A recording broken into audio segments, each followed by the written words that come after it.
आपको दोबारा पूछना Are चाहूंगा, you blessed to be in God's house? परमेश्वर के भवन में आने के लिए क्या आप आशीषित हैं? Is that the best you can do, as Pastor Joel says? क्या आपका हाँ ये उत्तम हाँ है या इससे भी बेहतर हो सकता है? See, if you don't reply, we're going to pray, God revive them in Jesus' name. और हम इस तरह से प्रार्थना करेंगे। If you do not reply, अगर प्रतिसाद नहीं देते हैं, then we will stop. फिर हम रुक जाएंगे। So, how many of you are excited to be in God's house? कितने लोग परमेश्वर के भवन में आने के लिए उत्साहित हैं? I'm very excited to be in God's house. मैं बहुत उत्साहित हो चुका हूँ। Because there are so many places we could be in this morning, but here we are found in God's house. और क्योंकि हमारे पास आज सुबह कहीं और रहने के लिए बहुत सारी ऐसी जगह तो थी, लेकिन हमने परमेश्वर के भवन में आने का चुनाव किया। We had a wonderful time of worship this morning. आज सुबह हमने परमेश्वर की आराधना में बहुत अच्छा अद्भुत समय Did you बिताया। feel God's presence just come down in this place? क्या आपने परमेश्वर की उपस्थिति भारी रूप से यहाँ पर आते हुए देखी? Did you experience God just invade this place this morning? क्या आपने महसूस किया कि परमेश्वर ने इस जगह को पूरी तरह से आच्छादित कर दिया? That is what happens when we praise and when we worship. और यही होता है जब हम परमेश्वर की स्तुति करते हैं, आराधना The करते हैं, heavens above us just open up. और हमारे ऊपर का जो स्वर्ग है वो जैसे खुल गया हो। This morning I want to talk to you about a topic और मैं आज सुबह इस एक मुद्दे के बारे में कहना चाहूंगा called conquering your mountain. और वहां पर जिस तरह का शीर्षक है वो लिखा है कि अपने पर्वत पर जय प्राप्त करना। Conquering your mountain. अपने पर्वत पर जय प्राप्त करना। I want to speak this morning और आज सुबह मैं ये कहना चाहता from हूं the book of Joshua यहोशू की किताब से 14, 14वां वचन 6 to 14वां अध्याय, 15, verses 6 to 15. यहोशू उसका 14वां अध्याय 6 वचन से आगे। And I'm reading this from the Passion Translation this morning. और मैं पाशन ट्रांसलेशन से पढ़ता हूं। One day, while Israel was encamped at Gilgal, the people of Judah approached Joshua, including Caleb, son of Jephunneh, from the Kenizzite clan. Caleb said to Joshua, "Remember what Yahweh said to Moses about you and me while we were still at Kadesh Barnea. I was 40 years old when Moses, Yahweh's servant, sent me from Kadesh Barnea to spy out the land of Canaan, and I brought back an honest and accurate report.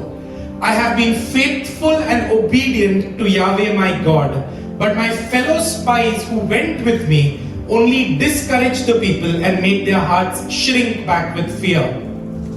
On that day, Moses made an oath and promised me, every part of the land your feet tread upon shall be an inheritance for you and your descendants forever, because you were loyal to Yahweh my God. So here I am. It's been 45 years since Yahweh made this promise to Moses when Israel journeyed through the wilderness. Yahweh has preserved me, an 85-year-old man, to this day. I'm still as strong today as on that day when Moses sent me out. I'm just as fit to go out to battle now as I was then. Now give me the hill country that Yahweh promised me on that day. You yourself were there and heard the reports that the Anakim lived there in strong and fortified cities. I know that with the power of Yahweh helping me, I will drive them out just as Yahweh said." And then Joshua spoke a blessing, and that's how this chapter ends. यहोशू उसका 14वां अध्याय 6वें वचन से आगे। तब यहूदी यहोशू के पास गिलगाल में आए और उनके और कंजी पुन्ने के पुत्र कालेब ने उससे कहा, तू जानता होगा कि यहोवा ने कादेश बर्न में परमेश्वर के जन मूसा से मेरे और तेरे विषय में क्या कहा था। जब यहोवा के दास मूसा ने मुझसे इस देश का भेद लेने के लिए कादेश बर्ने से भेजा था, तब मैं 40 वर्ष का था और मैं सच्चे मन से उसके पास संदेश ले आया। और मेरे साथी जो मेरे संग गए थे, उन्होंने तो प्रजा के लोगों को निराश कर दिया, परंतु मैंने अपने परमेश्वर यहोवा की पूरी रीति से बात मानी। तब उस दिन मूसा ने शपथ खाकर मुझसे कहा, तूने पूरी रीति से मेरे परमेश्वर यहोवा की बातों का अनुकरण किया है। इस कारण निस्संदेह जिस भूमि पर तू अपने पांव धर आया है, वह सदा के लिए तेरा और तेरे वंश का भाग होगी। और अब देख, जब से यहोवा ने मूसा से ये वचन कहा था, तब से 45 वर्ष हो चुके हैं जिनमें इस्राएली जंगल में घूमते फिरते रहे। उनमें यहोवा ने अपने कहने के अनुसार मुझे जीवित रखा है और अब मैं 85 साल वर्ष का हो चुका हूं। जितना बल मूसा के भेजने के दिन मुझ में था, उतना बल अभी तक मुझ में है। युद्ध करने व भीतर बाहर आने जाने के लिए जितनी उस समय मुझ में सामर्थ थी, उतनी ही अब भी मुझ में सामर्थ है। इसलिए अब वह पहाड़ी मुझे दे जिसकी चर्चा यहोवा ने उस दिन की थी। तूने तो उस दिन सुना होगा कि उसमें अनाक वंशी रहते हैं और बड़े बड़े गढ़ वाले नगर भी। परंतु क्या जाने संभव है कि यहोवा मेरे संग रहे और उसके कहने के अनुसार मैं उन्हें उनके देश से निकाल दूं। तब यहोशू ने उसको आशीर्वाद दिया और हेब्रोन के यपुन्ने के पुत्र कालेब का भाग कर दिया। इस कारण हेब्रोन कनजी यपुन्ने के पुत्र कालेब का भाग आज तक बना है, क्योंकि वह इस्राएल के परमेश्वर यहोवा की पूरी रीति से अनुगामी था। पहले समय में तो हेब्रोन का नाम किर्यत अर्बा था। वह अरबा अनकियों में से सबसे बड़ा पुरुष था और उसने देश को लड़ाई से शांति मिली। My question to you this morning, are you faced with a mountain in your life? मेरा सवाल आप सबों के लिए यह है कि क्या आपके जीवन में किसी तरह का कोई पर्वत है? See, life is not a straight journey. जीवन की यात्रा वो सीधी नहीं होती। Life gives us challenges. और जीवन में बहुत सारी चुनौतियां भी होती हैं। You know how we know that? और हमें कैसे पता होता है? Because we are alive. क्योंकि हम जीवित हैं। Yes. One of the challenges that life throws at us, और हमारे पास बहुत सारी चुनौतियों में से एक चुनौती जो जीवन हमारी तरफ देता रहता है, is maybe about our health. हो सकता है कि हमारे सेहत के बारे में हो, maybe fear, शायद डर हो, maybe lack, और किसी बात की कमी हो। My question to you this morning is, what is your mountain? और मेरा सवाल आप सबों के लिए यह है कि आपके जीवन के पर्वत क्या हैं? Look at Caleb's response. Caleb के प्रतिसाद की तरफ देखिए। Caleb says, give me that mountain. Caleb ने कहा कि उस पर्वत को मुझे दे दो। God has called you to scale mountains. परमेश्वर ने आपको पर्वत के ऊपर चढ़ने के लिए बुलाया। See, this morning when I'm talking to you, I'm talking about mountains in the context of a metaphor. और जब मैं पर्वत के बारे में कह रहा हूं तो पर्वत किसी बात को दिखाता है। It's a seemingly difficult situation in your life. पर्वत यानी आपके जीवन की कुछ कठिन समस्याएं हो। Maybe you're battling with loneliness. हो सकता है कि अकेलेपन से आप जूझ रहे हो। Maybe you're battling with hurt. और बहुत से लोग जो है वो चोट से संघर्ष कर रहे हैं। Maybe you're battling with pain about what someone had spoken about you. हो सकता है कि लोगों ने कुछ आपके बारे में कहा, उसके वजह से आपके जीवन में दर्द आया हो। In this walk on earth, you will experience challenges. जीवन के इस चाल में आपके जीवन में बहुत सारी ऐसी चुनौतियां जरूर होंगी। Do you know how I know that? आपको पता है कि मुझे कैसे पता? Because Jesus said in John 16:33, in this world you will have trouble, but be of good courage because I have overcome the world. क्योंकि यूहन्ना 16वां अध्याय 33वें वचन में यीशु ने खुद ने कहा कि इस जीवन में, इस संसार में आपके पास बहुत सारी परेशानियां तो होंगी, लेकिन मेरे तरफ हिया बांधो क्योंकि मैंने इन सारी बातों पर विजय पा लिया है। What is your response to challenges and mountains this morning? आपके जीवन की चुनौतियां या आपके जीवन में जो पर्वत है उसके प्रति आपका प्रतिसाद क्या है? Your response to your challenge and your response to your mountain before you will set you apart from everyone else. आपका प्रतिसाद ही जो है वो आपको बिल्कुल अलग कर देगा। We read about the story of Caleb just now in the book of Joshua. हमने कालेब की इस कहानी के बारे में पढ़ा। Over the next few minutes, what we are going to do is we are going to look at two people's lives. और कुछ समय आने वाले कुछ क्षणों में हम दो अलग-अलग मनुष्यों के बारे में देखेंगे। And we look at their response to challenges and mountains before them. और हम जो है उनके जीवन की चुनौतियां और उनका प्रतिसाद उन दोनों के बारे में देखेंगे। The first time that Caleb is mentioned in the Bible is in the book of Numbers. और पहली बार कालेब के बारे में लिखा गया है गिनती की किताब में। In Numbers 13 verse 6, it says that Caleb was from the tribe of Judah and he was the son of Jephunneh. और गिनती उसके 13वें अध्याय 6वें वचन में पहली बार जो है कालेब के बारे में लिखा गया है, वो कहा गया है कि कालेब जो है वो यहूदा के गोत्र में से था, यपुन्ने का पुत्र Caleb. Now I like finding out what names mean. और I like to know what a name और means. मुझे जो है नामों का अर्थ जानना बहुत अच्छा लगता है। The word Caleb means faithful. Caleb इस नाम का अर्थ यानी वफादार। If you go to the old Hebrew of it, और अगर इब्रानी के अर्थ को देखें, the root of the word Caleb is also the root that is used for a word dog. और जो कालेब का जो इब्रानी भाषा का जो मूल शब्द है वो उस शब्द को जो है कुत्ते के लिए भी बोला गया है। In other words, Caleb signifies absolute loyalty, like possibly what a dog would. और उसके बारे में इस तरह से उसके बारे में बताया जाता है कि जैसे कोई एक कुत्ता जितना वफादार होता है वैसे ही उसके वफादारी के लिए कालेब के बारे में बताया In गया है। Caleb's case, he was very faithful to God.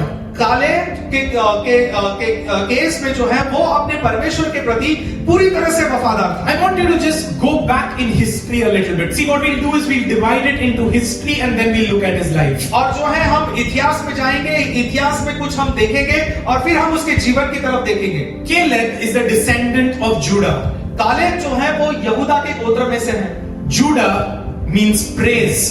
यहूदा यानी स्तुति। You know how we know this? और क्या कैसे पता है? Genesis 29:35 says और उत्पत्ति उसका 29वां अध्याय 35वां वचन कहता है that Leah, as she gave birth, she said, "This time I will praise the Lord." Therefore, she named him Judah. और फिर वह गर्भवती हुई और उसके एक और पुत्र उत्पन्न हुआ और उसने कहा, अब की बार तो मैं यहोवा का धन्यवाद करूंगी, इसलिए उसने उसका नाम यहूदा रखा। तब उसकी कोख बंद हो गई। Now, Judah means praise in English. यहूदा अंग्रेजी में उसका मतलब है स्तुति, But in Hebrew, it's got a different meaning. लेकिन इब्रानियों में उसका अर्थ अलग होता है। It's got a deeper meaning. उसका बहुत ही गहराई के साथ अर्थ है। It comes from the word Yehuda. और उसका जो अर्थ है वो शब्द यहूदा से आता है। And it means to throw out your hands and praise. और उसका ये मतलब है कि अपने आप को बिल्कुल खुला करके अपने हाथों को फैला कर जो है ऊंचे स्वर में उसकी स्तुति करें। So Leah is a woman who is broken. लिया ये जो स्त्री है वो बहुत टूटी हुई है ऐसी स्त्री, because her husband loves another woman more than her. क्योंकि उससे कहीं ज्यादा उसके पति ने किसी और औरत से प्यार किया। So God gives her a son. इसलिए परमेश्वर लिया को एक पुत्र देता है। And she names him Judah, saying, "I will throw out my hands and praise God." और उसका ये मतलब था कि उसने अपने बेटे का नाम जब कालेब रखा तो इसका ये मतलब था यहूदा रखा, तो उसने उसका ये मतलब था कि मैं अपने आप को पूरी तरह से खोलकर, अपने हाथों को खोलकर बड़ी आवाज से उसकी स्तुति करूंगा। So Caleb comes from a line of he's a descendant of Judah. तो जो कालेब है वो यहूदा के गोत्र से आता है। He comes from a lineage of praise. उसका ये मतलब है कि स्तुति के वंश से वो आता है। And he himself being faithful. और वो खुद ही बहुत वफादार है। So in Numbers 13 we see that Moses sends the spies out. तो गिनती उसके 13वें अध्याय में हम देखते हैं कि मूसा ने जासूसों को भेजा।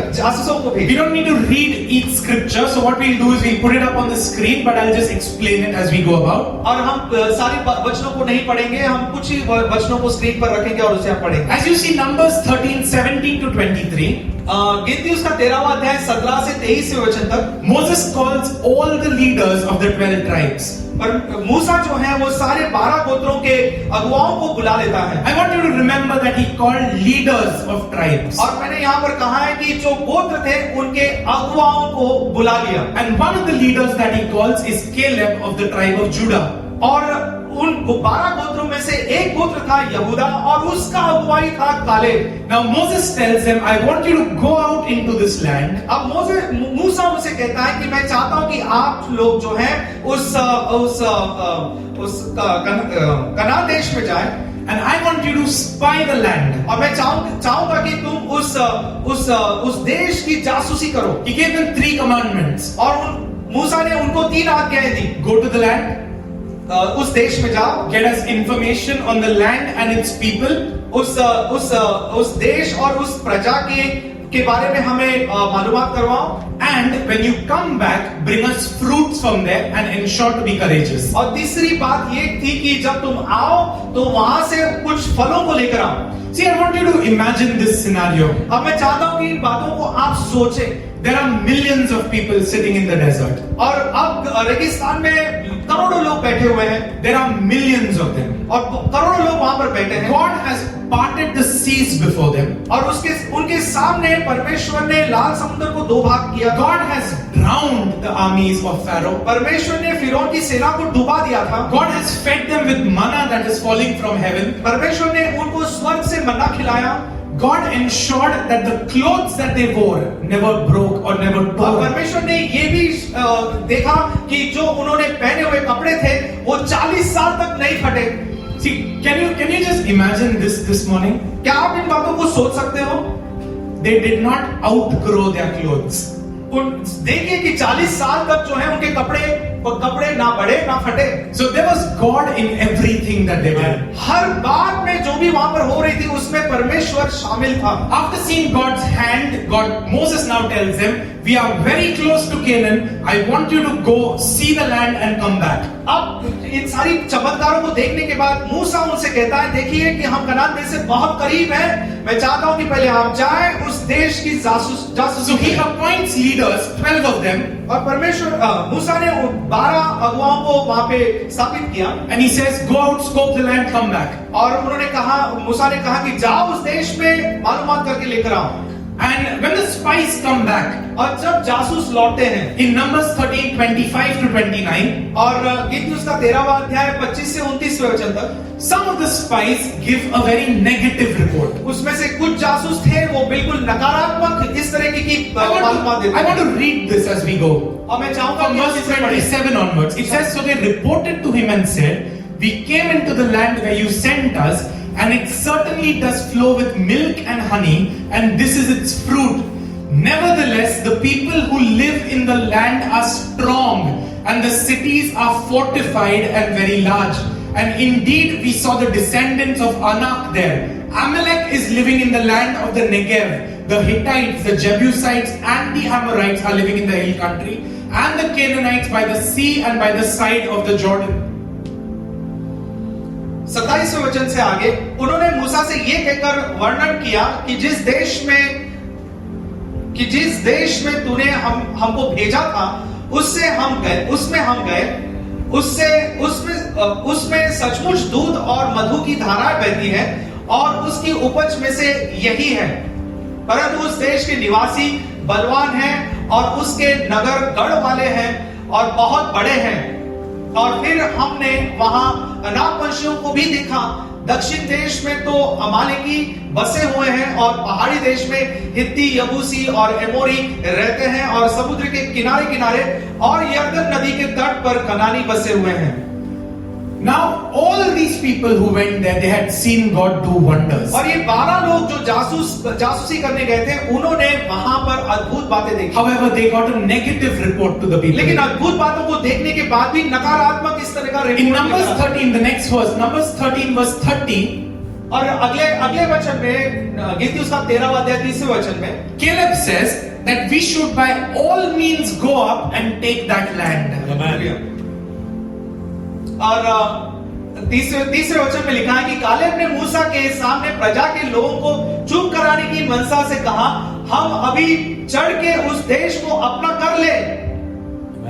Caleb said, God is with us, we need to take that land. Caleb ने कहा कि प्रभु हमारे साथ है, इसलिए हम उस देश को जाकर चढ़ाई My कर ले। question to you this morning, मेरा सवाल आप में से हर एक के लिए, can you take the mountain before you? क्या आपके सामने जो पहाड़ है उसे आप ले लो? What is your reaction when life throws all these things at you? आपके जीवन के प्रतिसाद क्या होते हैं जब आपके जीवन में ऐसे बड़े-बड़े पहाड़ आते हैं? Are you like the spies who says that it's very difficult? क्या आप उन जासूसों के समान ये कहो कि अरे ये तो बहुत कठिन है? Or are you the sort who says, God is with me, I can do this? या आप उन लोगों में से हो जो कहें कि प्रभु मेरे साथ है, मैं ये कर सकता हूँ? We'll just scroll through the scriptures. They'll be up on the screen. You can look at it there. But I just want to speak more on Caleb. और मैं कालेब के बारे में और भी कुछ कहना चाहूंगा। You know what Caleb does as the people start murmuring? और आपको पता है कि कालेब ने क्या किया जब ये लोग गुड़गुड़ाने लगे थे? Caleb says, quiet. कालेब ने कहा शांत रहो, चुप रहो। Because Caleb understood the importance of not speaking what he saw. और Caleb understood the importance of not speaking what he saw.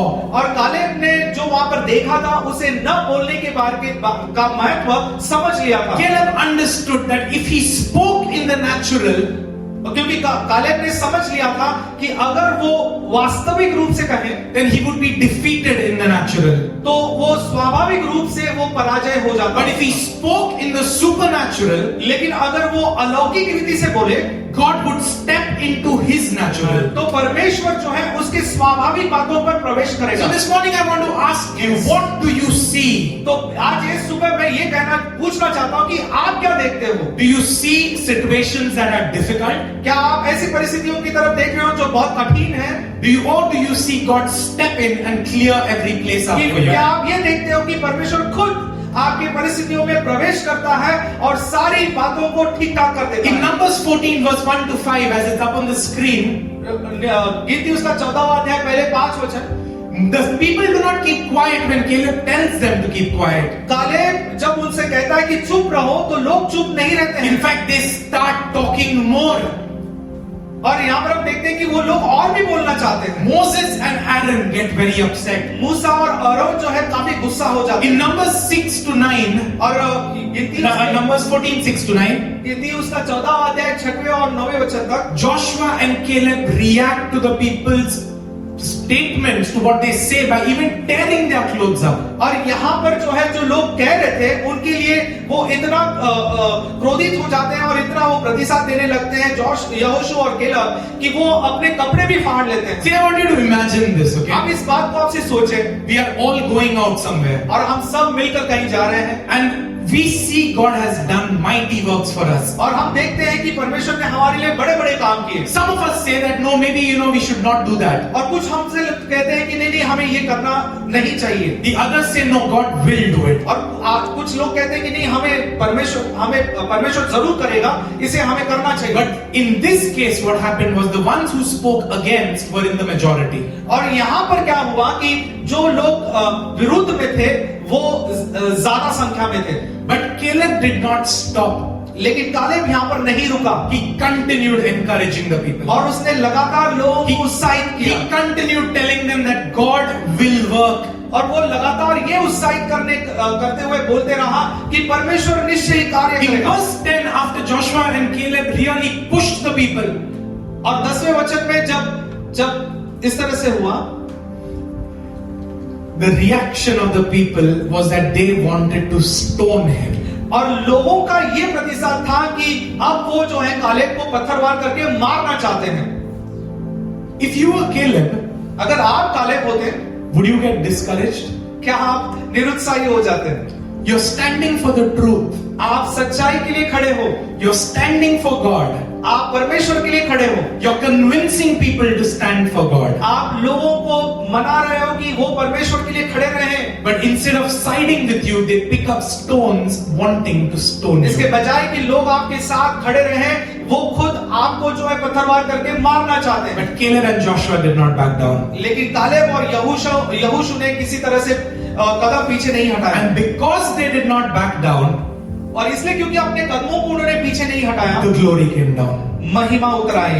See, when you stand for God, लेकिन क्योंकि जब आप परमेश्वर के लिए खड़े होते हो, God stands for you. परमेश्वर आपके लिए खड़े होता है। If you stand up for God, अगर आप परमेश्वर के लिए उठ खड़े होते हो, God sends His glory down for you. परमेश्वर अपनी महिमा आपके लिए Because भेजता when है। the glory came, लेकिन क्योंकि जब महिमा आई, then everyone saw that the glory had come down. तो हर किसी ने देखा कि परमेश्वर की महिमा उतर आई।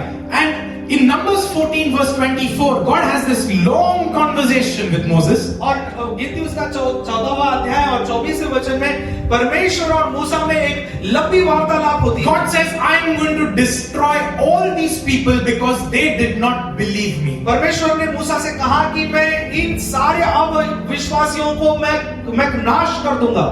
But Moses prays to God saying, God have mercy. लेकिन मूसा ने परमेश्वर से प्रार्थना की और कहा कि प्रभु तू इन लोगों पर दया कर। So what God says is fine. God says fine. परमेश्वर कहता है अच्छा ठीक है। So what's going to happen is that none of them will enter the land, but their children, whom they thought they were going to protect, they will enter the land. और परमेश्वर ने मूसा से कहा कि इन बड़े लोगों में से कोई भी वादे के देश में प्रवेश नहीं करेगा, लेकिन जो उनके बच्चे हैं जिनको वो रक्षा देते हैं वही बच्चे जो हैं उस वादे के प्रदेश में And प्रवेश with करेंगे। them can enter Joshua and Caleb, because my servant Caleb has a different spirit. Verse 24.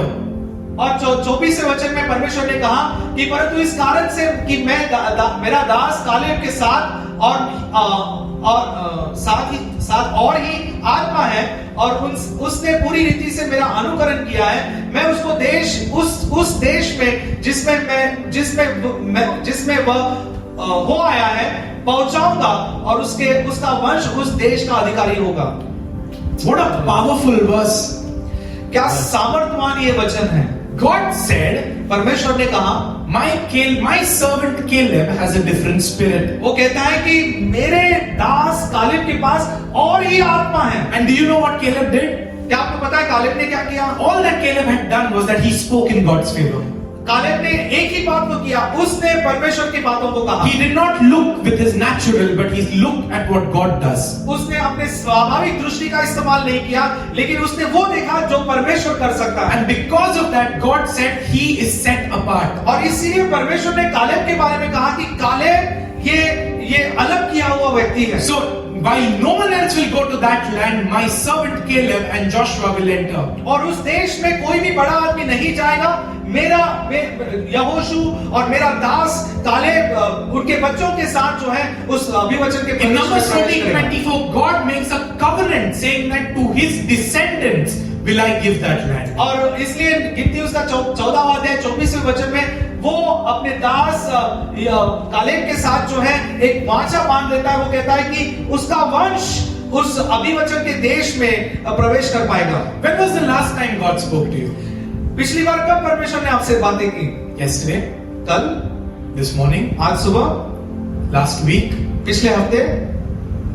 Last month? पिछले महीने? Last year? पिछले साल?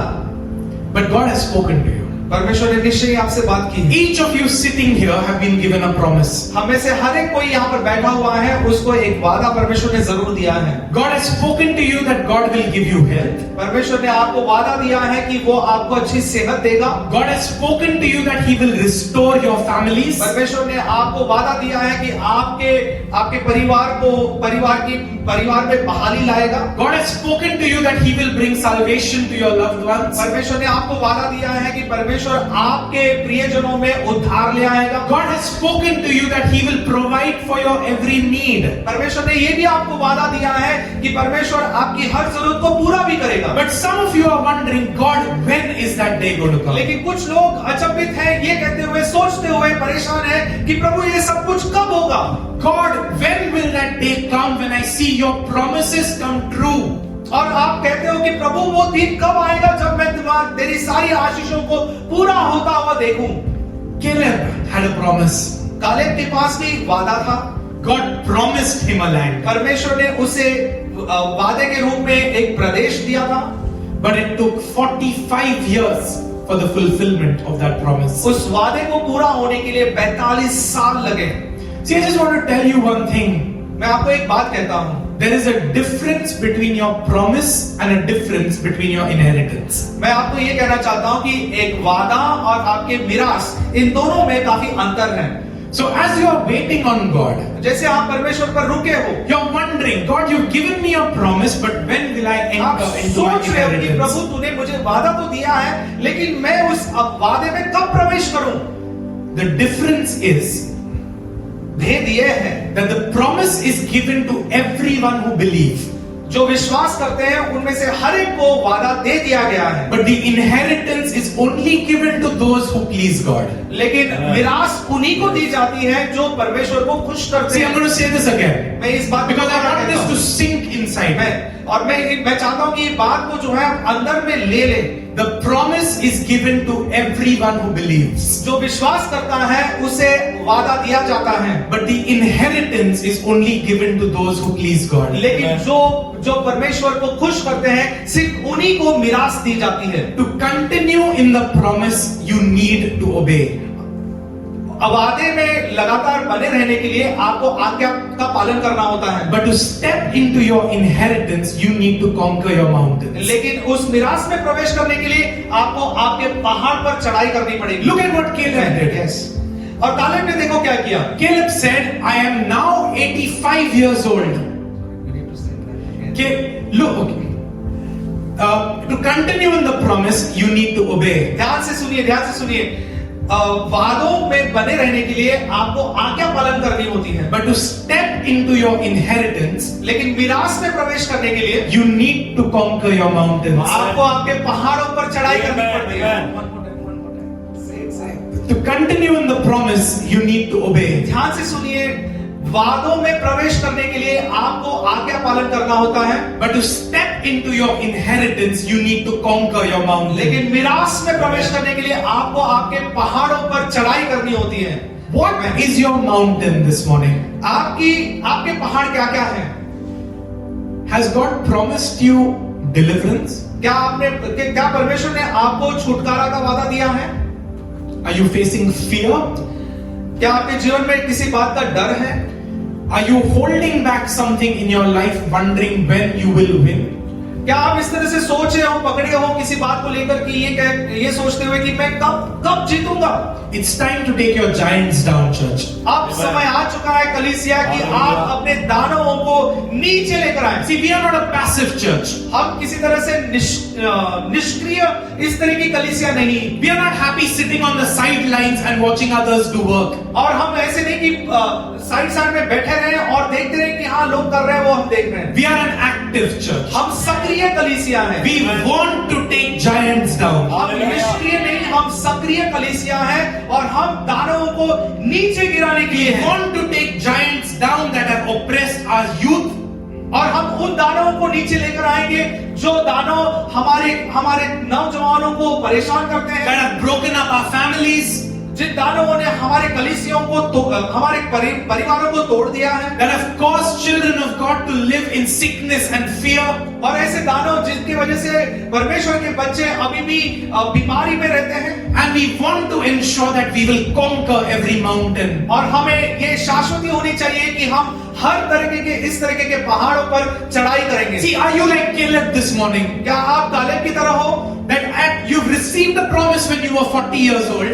आपने वादा जब आप 40 साल के थे तभी आपने प्राप्त कर लिया था। And now a long time has passed. अब काफी समय बीत चुका। Caleb remembers it. कालेब जो है उसे याद करता है। So he comes one day to God's servant Joshua. और फिर वो जो है अपने परमेश्वर के दास यहोशू के पास आता है। And he reminds Joshua, Joshua, do you remember? और फिर वो यहोशू के पास आकर कहता है कि यहोशू क्या तू याद करता है That you and I stood for God. कि तू और मैं परमेश्वर के लिए खड़े रहे, That God gave us a promise. कि परमेश्वर ने हमें वादा दिया And the time has come for that promise to be अब वो fulfilled. समय आ चुका है कि वो वादे सारे पूरे हो जाएं। So Joshua blesses Caleb. और फिर यहोशू जो है कालेब को आशीषित करता है And Caleb goes and conquers. और कालेब आगे चलकर जो है विजय प्राप्त कर You लेता know, है। as I was reading the book of Numbers, और जब मैं गिनती की किताब को पढ़ता I हूँ was amazed that the land that Caleb conquered was the very land that Moses had sent the Israelites to spy. और कालेब ने उस देश पर विजय हासिल की थी जिस देश में मूसा ने जासूसों को भेजा था। In other words, the land that Caleb's feet had tread upon now belonged to Caleb and his descendants. और The land that Caleb's feet had tread upon now belonged to Caleb and his descendants. और Caleb ने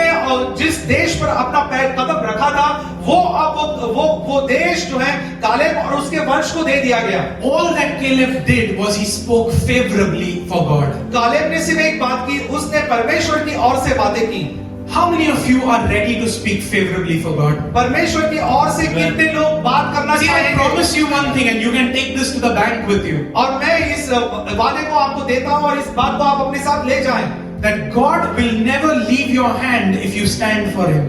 परमेश्वर आपका कभी भी हाथ नहीं छोड़ेगा अगर आप परमेश्वर को पकड़े रहते हो। God will ensure that He slay every giant down. आपके जीवन के सामने जितने भी दानव खड़े हैं, परमेश्वर निश्चय ही उन सारे दानवों का खात्मा कर देगा। In the New Testament, we see one more story. नए करार में हम एक कहानी को देखते हैं। You remember a few weeks ago, Pastor Joel had spoken about the woman with the issue of blood. क्या आपको याद है कि पास्टर जोएल ने जो है उस स्त्री के बारे में बताया था जिस स्त्री को 12 साल से लहू बहने की How many of you remember this? कितने लोग उसे याद करते हैं?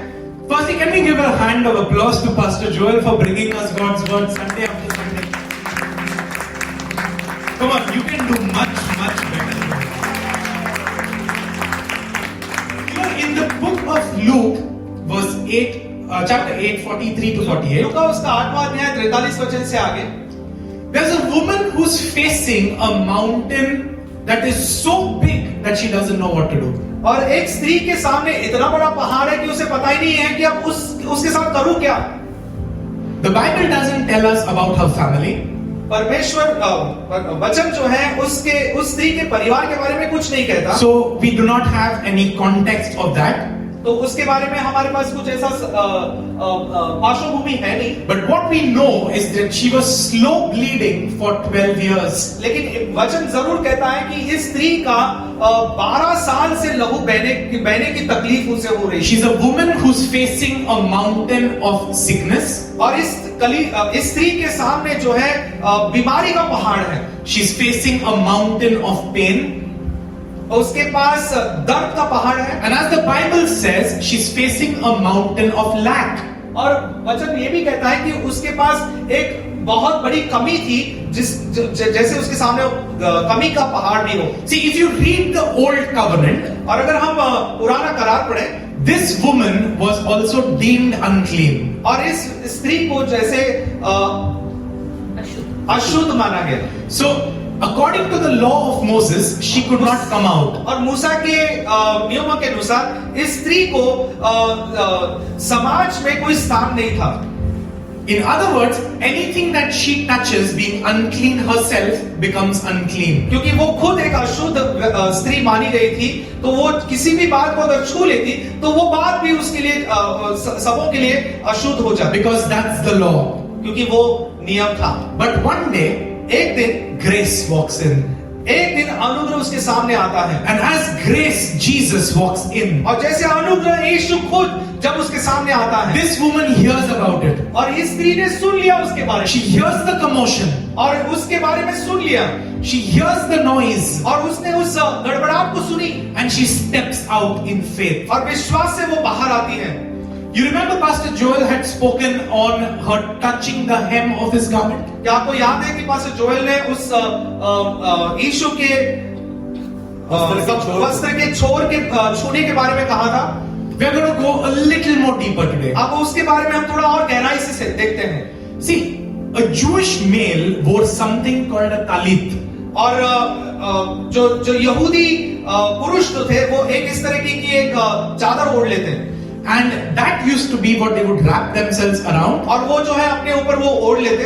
And it is believed that even Jesus wore that. और ये विश्वास किया जाता है कि यीशु मसीह ने भी पहना हुआ था। And when this woman reached out, she touched the hem of his talit. और इस जो जैसे उसकी वो जो शाल थी उसके आखिरी छोर को भी मतलब छूने के बारे में बात। And as soon as she touches it, और जैसे ही वो उस छोर को छू लेती है, she feels a wave of power go into her body. और जैसे उसने छू लिया, उसने अपने शरीर में कुछ सामर्थ प्रवेश करते हुए महसूस किया। And immediate healing.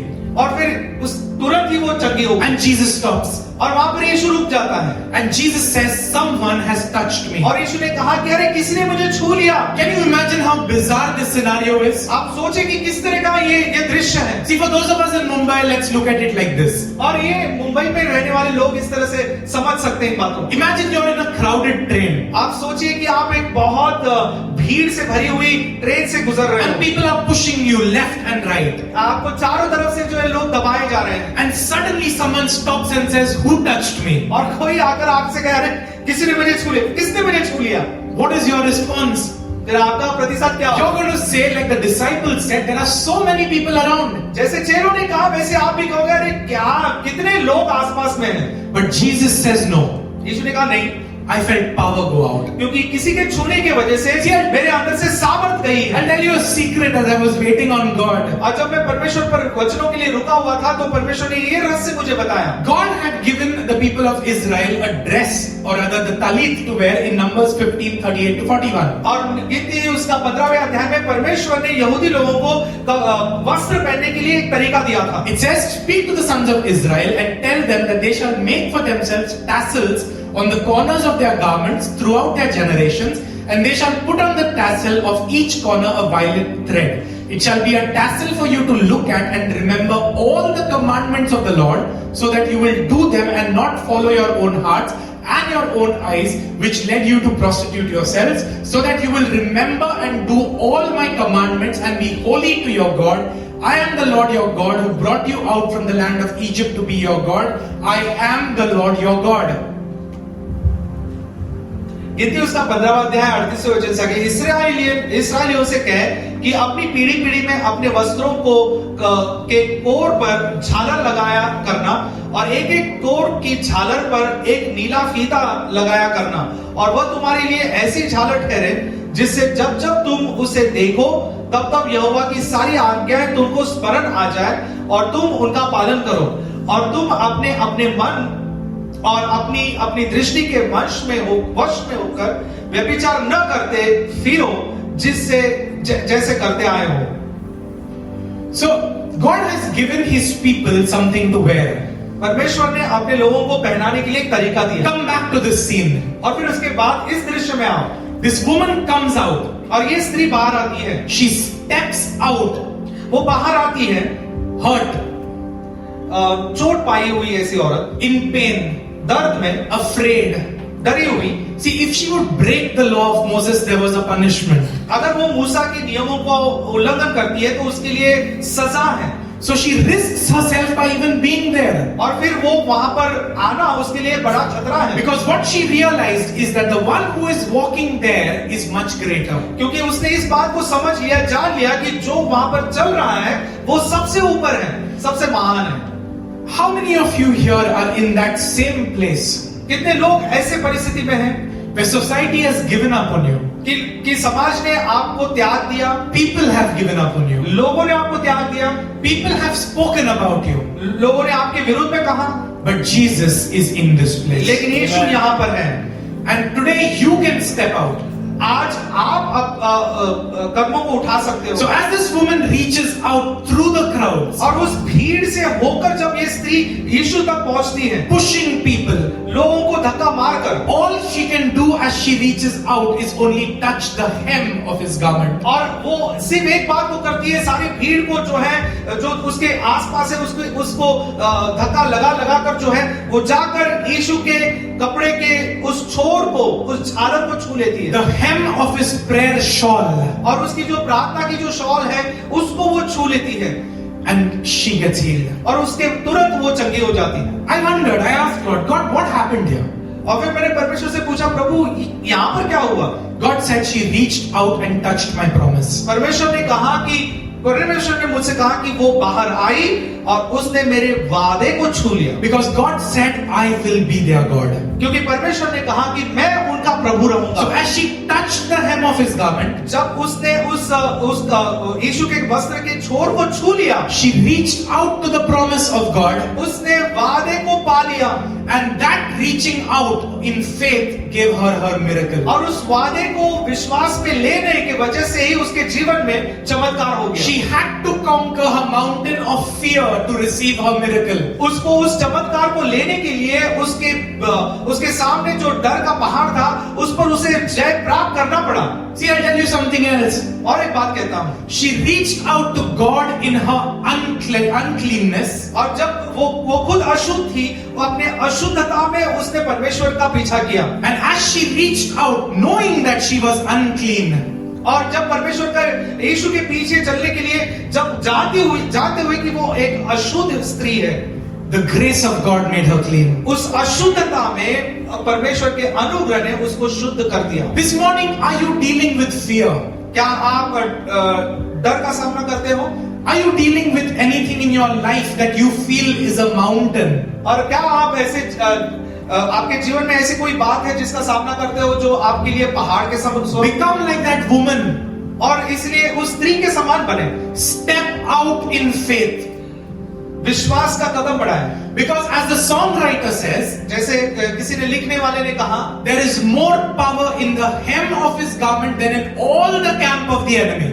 और किसी ने कहा कि दुश्मन की छावनी में जितनी सामर्थ है उससे कहीं बढ़कर सामर्थ तो उसके कपड़े के सिर्फ कोने में है। When you step out in faith, जब आप विश्वास से आगे बढ़ते हो, when you step out on the word of God, जब आप परमेश्वर के वचन को ले लेते हो, God steps up in your behalf. परमेश्वर आपके लिए खड़े हो जाता है। Like Caleb. कलेब की तरह Caleb spoke for God. Caleb ने परमेश्वर के लिए कहा। God gave him a promise that extended to his descendants. परमेश्वर ने उसको ऐसा वादा दिया जो वादा उसके वंश के लिए भी बना रहा। Caleb quieted the people. पर कालेब ने लोगों को चुप कराया। God ensured that he went into the promised land. और परमेश्वर ने ये शाश्वती रखी कि न तो सिर्फ कालेब का वंश भी जो है उस देश में Caleb stood against the very nation that he was a part of.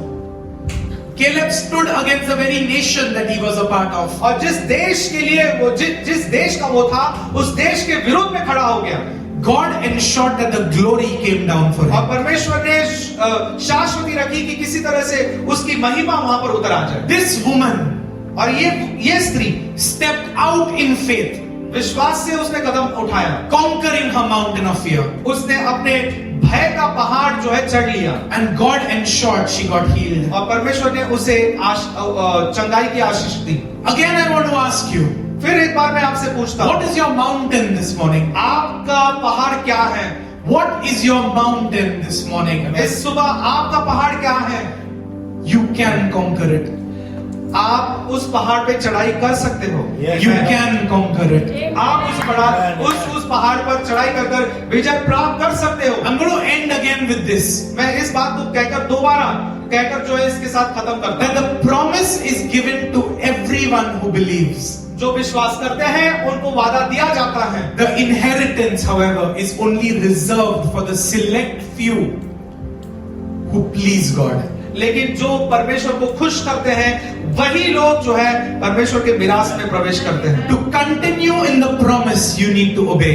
और वादों में लगातार बने रहने के लिए आपको आज्ञा पालन करना होगा। But to step into your inheritance, you will have to take your giants लेकिन down. विरास में प्रवेश करने के लिए आपको आपके दानों को नीचे लाना ही होगा। How many of you can say this morning that I want to be like Caleb? और कितने लोग इस तरह से कहें कि प्रभु मैं कालेब की तरह बनना चाहूंगा? Can you be someone who says, God, I will stand for you even if I have to do it alone? और कितने लोग ये कहेंगे कि प्रभु अगर मुझे अकेला तेरे साथ खड़ा होना होगा तो मैं अकेला तेरे साथ खड़ा It हो doesn't जाऊंगा। matter if everyone leaves me.